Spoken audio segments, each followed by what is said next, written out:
Hello, welcome to Inday Roti Vlog. So ngayon magluluto ako ng chicken alfredo pasta with a twist. Kasi ang gamit ko dito guys, sauce na bili ko lang sa store. So ang gagawin lang, iluto muna yung fettuccine pasta.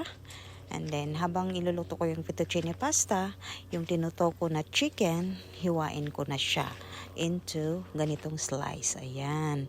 And then pagkatapos, isit aside ko lang yan siya. Hugasan lang, and then maghiwa na ako ng onion at saka garlic. So ayan, okay na siya. Din ngayon sinison ko yung chicken ng paprika, onion powder, garlic powder, pepper, complete seasoning, and mushroom seasoning. Ayan, and kunting salt. And then yung pasta, dahil luto na, sit aside ko lang iyan. And then pinaglutuan ng pasta, naglagay ako ng olive oil at niluto ko yung chicken.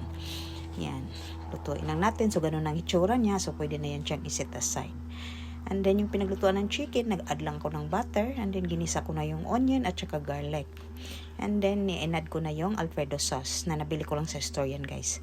And nag-add ako ng parmesan cheese, pepper at saka mushroom seasoning. And then push yung chicken at yung pasta. Yan, ipaghalo lang yan siya. And then naglagay lang ako ng Italian seasoning at saka parsley. And mix lang siya. And then ready to serve. Oh, simple and easy alfredo chicken pasta.